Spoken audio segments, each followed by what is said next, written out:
Ed eccoci nuovamente in diretta con l'edizione del Veneto dei nostri telegiornali. Una pista ciclabile intitolata Davide Rebellin è l'omaggio a cui l'amministrazione comunale di Lonigo sta pensando per rendere eterna la memoria dell'ex campione morto tragicamente il 30 novembre. Intanto venerdì 23, dopodomani si svolgeranno i funerali nel Duomo di Lonigo.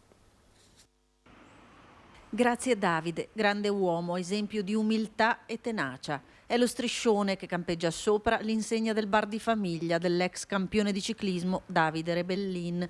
È tutta Lonigo a piangere l'uomo, l'amico, lo sportivo, nell'attesa dell'ultimo addio per celebrarlo. Funerali che si svolgeranno venerdì alle 10 al Duomo, a 3 settimane dalla tragedia in cui l'ex campione leoniceno è stato investito e ucciso il 30 novembre da un tir pirata a Montebello Vicentino mentre si allenava in bici.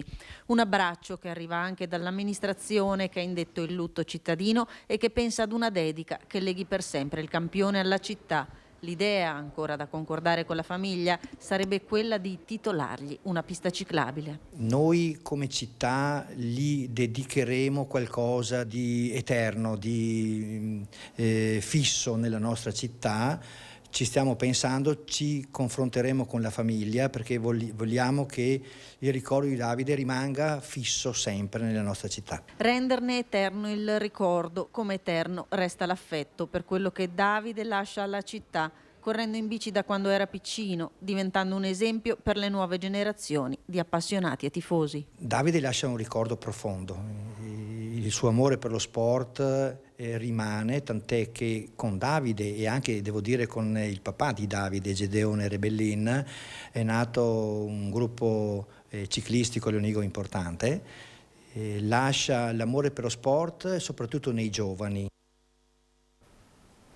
La Regione del Veneto sta lavorando a livello nazionale per portare in Parlamento una riforma della legge sulla par condicio. Lo ha annunciato oggi a Palazzo Ferrofini il Presidente del Consiglio regionale Roberto Ciambetti. Quest'anno praticamente per quasi 3 mesi abbiamo dovuto silenziare l'attività del Consiglio per le elezioni amministrative e per quelle politiche. La legge della par condicio non ha più senso e il Veneto si schiera con decisione per riformare le norme che dal febbraio del 2000 regolano gli accessi ai mezzi di informazione durante le campagne elettorali. Norme totalmente superate, ha detto il Presidente del Consiglio regionale Roberto Ciambetti, da una realtà che in più di 2 decenni si è profondamente evoluta con l'avvento di Internet e dei social network. Organi di TV, organi di carta stampata devono agire, lavorare con freno a mano tirato per 3 mesi all'anno è assolutamente assurdo. Non ha più senso, va superata, va cambiata. Abbiamo contatti in questo momento con l'Agicom anche per concordare un qualcosa che possa essere utile e portato in Parlamento in tempi brevi. Le elezioni amministrative e politiche del 2022, oltre a far scattare per 2 volte la par condicio, hanno inevitabilmente rallentato anche i lavori del Consiglio regionale, senza tuttavia influenzare un'attività oramai tornata ai livelli pre-pandemia. Abbiamo avuto temi che riguardano l'ambiente, leggi che aspettavano l'aggiornamento da qualche decennio sia nell'ambiente sia nelle attività estrattive ad esempio, o misure di contenimento del suolo, iniziative che riguardano la sanità che hanno accompagnato la sanità del post pandemia. L'incontro di fine anno è stata anche occasione per inaugurare la nuovissima sala stampa del Consiglio regionale del Veneto, altamente tecnologica e intitolata ad Oriana Fallaci, con auguri di Natale finali accompagnati da un'esibizione dell'Orchestra dei Licei Musicali del Veneto.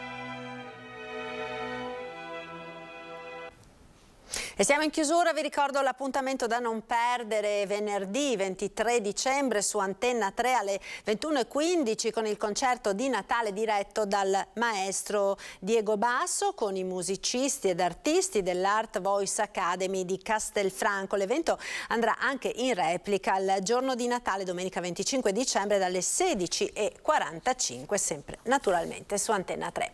È tutto per questa edizione, grazie per essere stati con noi, vi lascio al nostro meteo con le previsioni del tempo per le prossime ore. Arrivederci.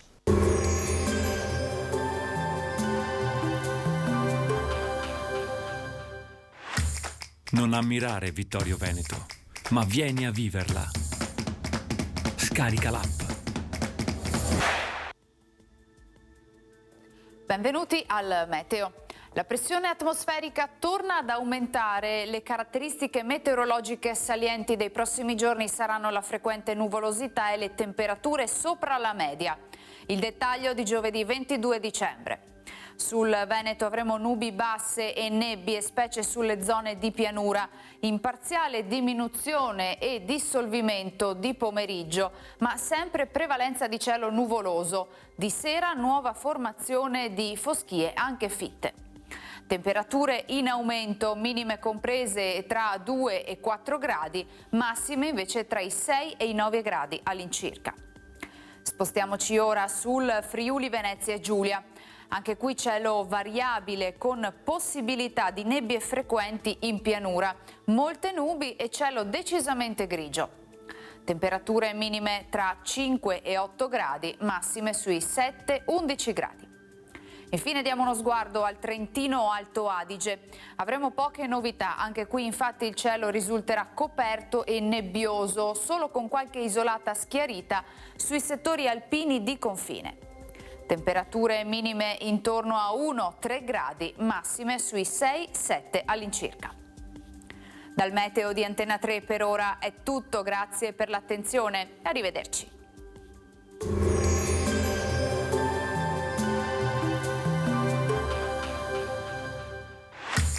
Non ammirare Vittorio Veneto, ma vieni a viverla.